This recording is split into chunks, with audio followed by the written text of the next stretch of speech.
Senhor amado, a vida da tua serva, que o Senhor possa tomá-la, Pai amado, mais uma vez nas tuas mãos, porque o Senhor já tem feito dela um canal de bênção, Senhor amado, na tua igreja, e agora nessa estratégia que o Senhor está dando à tua igreja virtual, o Senhor continua usando ela da mesma maneira, na mesma essência. Toma, Senhor, a vida dela mais uma vez nas tuas mãos, e na palavra que o Senhor já tem revelado, traz uma essência maior ainda. Toma a boca dela, meu Pai, trazendo sobre a vida dela a virtude dessa palavra, e sobre a vida de cada um de nós que estaremos recebendo dela, meu Pai. Em nome de Jesus, usa a tua serva, meu Pai, para a glória do teu nome, em nome de Jesus. Amém? Fique à vontade. Salve, meu Pai, Senhor, amém, onde vocês estão, né? Deus possa alcançar, né, cada um dos irmãos. Agradeço por cada um que já está vendo, né, deste culto, né, como é que a missionária Graziela já falou, né, para cada um de nós. Que você não venha olhar isso como algo, né, passageiro, mas que você venha ver como o próprio Deus, né, alimentando a tua vida hoje nesta tarde, amém? Vamos entrar na palavra, né, nós já louvamos aqui, se arriscamos, né, a louvar, né, ao Senhor, a adorar ao Senhor, né, em nome de Jesus. E nós vamos estar entrando na palavra, está no livro de Segundas Crônicas. Segundas Crônicas 6, bem, nós estaremos lendo, né, o Senhor colocava este mistério, né, na minha vida no dia de hoje, e eu já vou estar lendo com os irmãos, amém? Segundas Crônicas 6 vai para assim. Então disse Salomão: o Senhor tem dito que habitaria nas trevas, e eu tenho edificado uma casa para a morada e um lugar para a tua eterna habitação. Então o rei virou o rosto e abençoou a toda a congregação de Israel. Toda a congregação de Israel estava em pé. E ele disse: bendito seja o Senhor, Deus de Israel, que falou pela sua boca a Davi, meu pai, e pelas suas mãos o cumpriu, dizendo: desde o dia em que tirei o meu povo da terra do Egito, não escolhi cidade alguma de todas as tribos de Israel para edificar nela uma casa em que estivesse o meu nome, e nem escolhi homem algum para ser chefe do meu povo de Israel. Porém escolhi a Jerusalém para que ali estivesse o meu nome, e escolhi Davi para que tivesse cargo do meu povo de Israel. Também Davi, meu pai, teve no seu coração o edificar uma casa ao nome do Senhor Deus de Israel. Porém o Senhor disse a Davi, meu pai: porquanto tiveste no teu coração o edificar uma casa ao meu nome, bem fizeste de ter isto no teu coração. Contudo, tu não edificarás a casa, mas teu filho que há de descer de ti, esse edificará a casa ao meu nome. E assim confirmou o Senhor a sua palavra que ele falou, porque eu me levantei em lugar de Davi, meu pai, e me assentei sobre o trono de Israel, como o Senhor disse, e edifiquei a casa no nome do Senhor Deus de Israel, e pus nela a arca em que está o concerto que o Senhor fez com os filhos de Israel. Conforme, né, lendo desse texto, né, depois os irmãos vão entender aqui o mistério, né? Aqui vai falar quando aqui Salomão, ele já se posicionou aqui no trono, né? Se posicionou na direção que o Senhor ele já tinha separado, como aqui nessa oração, né, que nós lemos aqui, né? Ele se coloca ali, né, a agradecer ao Senhor por tudo aquilo que Deus já estava confirmando no meio do povo. Só que conforme eu lia, Deus me trazia aqui, no mesmo texto de Segundas Crônicas, só que no 5, a partir do versículo 11 e 12, 13 e 14. Aqui vai falar que conforme eles trouxeram a arca, né, que ali Salomão começa a edificar, né, fazer tudo aquilo que o Senhor tinha direcionado a ele a fazer, na ordenança do Senhor. E ali a palavra vai dizer que ele traz a arca, ele traz a presença do Senhor, ele traz, né, novamente, ele traz a arca para o lugar dela. E conforme eles, né, se posicionam, aqui vai falar assim, para não ficar nas minhas palavras, versículo 11. E sucedeu que saindo os sacerdotes do santuário, porque todos os sacerdotes que se acharam se santificaram, se guardarem a sua turma. E quando os levitas, cantores de todos eles, isto é, Asaf, Ema, Judu, seus filhos e seus irmãos, vestidos de linho fino, com símbolos, com alaúdes e com harpas, estavam em pé para o oriente do altar, e com eles até os 120 sacerdotes que tocavam as trombetas. E quando eles uniformemente tocavam as trombetas e cantavam para fazer ouvir uma só voz, bendiziam louvando ao Senhor enquanto levantavam eles a voz com trombetas e símbolos e outros instrumentos músicos para bendizer ao Senhor, porque era bom, porque a sua benignidade durava para sempre. Então a casa se encheu de uma nuvem, a saber, a casa do Senhor, e não podiam os sacerdotes ter-se em pé para ministrar por causa da nuvem, porque a glória do Senhor encheu a casa de Deus. Conforme eles se posicionavam ali, né, para se colocarem ali naquilo que o Senhor já tinha separado aqueles homens, eles não conseguiram, né, se manterem, porque a glória do Senhor invadiu aquela casa.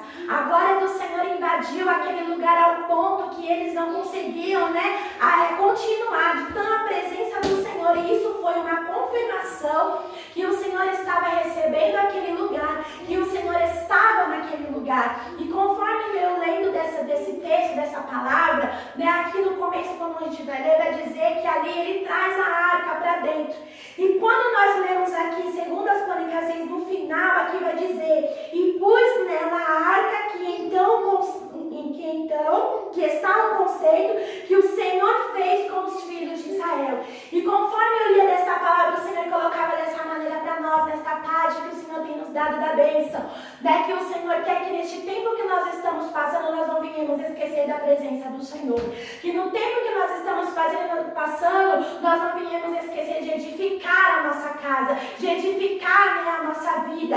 E aqui eu falei: Senhor, que mistério é esse? Porque conforme eu orava na madrugada, o Senhor me trazia ali os salmos, né, que vai falar ali de Asaf. Quando Asaf, ele começa a olhar para o lado de fora, né, aquele povo, né, a situação como humano, né, como homem, e ele começa ali se abalar, né, se abalar as estruturas deles. Ele, mas será que o que eu estou fazendo está valendo a pena? Será que realmente está valendo a pena aquilo que eu estou fazendo? E ali no Salmo, se eu não me engano, 73, vai dizer que ele entra, né, ali questionando ao Senhor, observando como homem a situação, né, por fora, mas quando ele entra nos atos do Senhor, quando ele entra dentro da casa do Senhor, o Senhor ali começa a se revelar a ele. O Senhor começa a mostrar para ele a importância que era ter a presença do Senhor.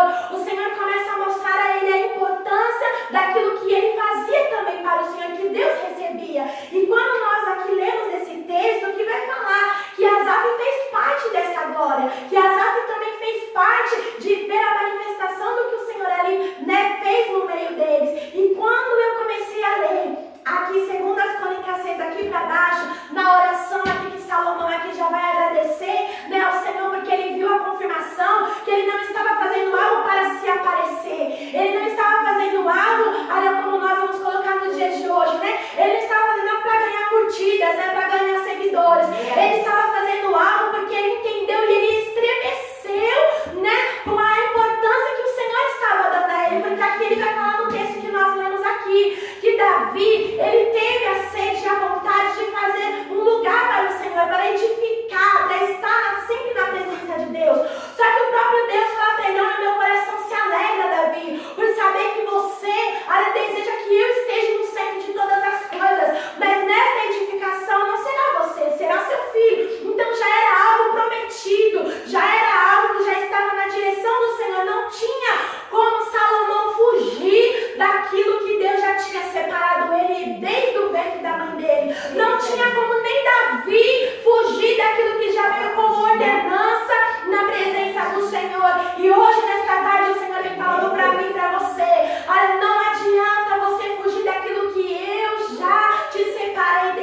E quando aqui, Salomão, ele vai dizer do pai dele, o Senhor colocava dessa maneira no meu coração. Quando ali o Senhor ali, permite que ele entenda, que chegou o momento dele, ele se estremece, porque no texto vai dizer que a primeira coisa que quando ele entende que o Senhor se manifestou para ele foi pedir sabedoria. Foi pedir sabedoria, ele não pediu ouro, não pediu grandeza, ele não pediu poder, ele não pediu nada dessas coisas, ele pediu sabedoria para conduzir aquilo que já estava ali grande por aquilo que o pai dele já deixou, E o Senhor traz essa sabedoria. E quando aqui ele vai dizer, sobre o pai dele, o Senhor colocava desta maneira no meu coração, em cima desse texto que nós lemos aqui de 2 Crônicas 6. Quando chega o momento de Salomão se posicionar, não adianta Davi tentar atrapalhar. Quando chega o momento de Salomão edificar, não adianta Davi tentar colocar a mão onde já não é mais tempo dele colocar a mão. Porque aquilo que Davi fez, o Senhor ali olhou, o Senhor abençoou, como é que nós vamos ver o texto, porque Davi queria continuar. Davi queria fazer também, era isso que Davi sonhava em fazer. Só que o Senhor falou para ele, não é você que vai fazer. E tem vidas ali no nosso meio, que o Senhor coloca desta maneira, o Senhor ali está querendo usar determinadas situações, para que irmãos venham se despertar, para que ministros venham se despertar, para que obreiros venham se despertar. E eu vou colocar desta maneira, e eu, aleluia, Jesus, não quero, vou colocar como na tarde da bênção pelas misericórdias do Senhor, A missionária Teresa me colocou ali na direção de Deus, não está na frente desta obra, mas ali o Senhor foi conduzindo as nossas vidas, e assim veio a missionária Graziela nos conduzindo, nos ensinando, foi colocando ali as irmãs, olha, a irmã fulana vai ajudar, a fulana também vai interceder, essa aqui também, vamos todo mundo aí se colocar. Agora imagine se eu fizesse ao contrário, como é que Deus colocava no meu coração, não, Brasil. Eu sou o Davi da tarde da bênção. Eu quero edificar a oração, eu quero orar, eu quero abrir o culto, eu quero pregar, eu quero isso, eu quero aquilo. Não, na obra não sairia do lugar. Mas quando nós entendemos que existe Salomão, que o Senhor já gerou desde o ventre com um chamado, quando nós entendemos que tem Salomão, que o Senhor já tem preparado para se posicionar, para trazer a presença, grandes coisas do Senhor se manifestam, como aqui nós lemos aqui. Quando Salomão entendeu a posição dele, quando Salomão começou a fazer aquilo que já veio de ordenança para a vida dele, o Senhor começou a preparar tudo aquilo que era necessário, aquilo que competia ao homem a fazer. O Senhor ali foi dando estrutura para ele, foi dando direção, mas naquilo que competiu a Deus fazer, o Senhor também desceu e manifestou a glória. E para cada um que está aqui nos vendo, na igreja, Jesus, nesta tarde, nas suas casas, o Senhor vem falando para mim e para você, traga a minha presença para dentro da tua casa. O que está faltando na tua vida é a minha presença. O que está faltando na sua vida não é apenas uma Bíblia, não é apenas uma roupa, não é apenas, aleluia, Jesus, aleluia, qualquer coisa do tipo. Não, o que está faltando na tua vida é a minha presença. A minha presença precisa entrar. A minha presença precisa entrar no centro do teu casamento. A minha presença precisa entrar no centro da tua vida, no seu trabalho, tudo aquilo que conduz a você. A minha presença precisa entrar. E aqui o Senhor colocar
homem, mas eles fizeram tudo na direção de Deus. E esse é o segredo das nossas vidas nesta tarde. Fazer as coisas na direção de Deus. Trazer Deus para perto de nós. Não deixar Deus, como esses dias atrás eu comentei isso com uma pessoa, né? Eu não quero ter a arca do Senhor por 20 anos dentro da minha casa e não ver nada acontecendo, apenas guardar ela lá. Eu quero poder ser como aquele homem, ter 3 meses a arca dentro da minha casa, mas ver as coisas do Senhor sendo movidas na minha vida. Então, que assim venha a ser na vida de cada um de vocês, que vocês não venham ter apenas uma posição de crente, porque do jeito que a situação está acontecendo neste mundo, muitos estão falando que é cristão, muitos estão aprendendo a orar. Quantos vídeos a gente vê de pessoas aí que não tem compromisso nenhum com as coisas de Deus, colocando louvores da harpa, fazendo união de oração no meio dos grupos, mas depois que tudo isso acabar, eles vão voltar para suas orgias, para suas situações e vão esquecer do poderoso Deus. Então, que você e eu venhamos continuar com esta presença no nome de Jesus Cristo, amém? Vamos estar orando, né, conforme aqui o Senhor tocou, né, no coração da serva do Senhor, né?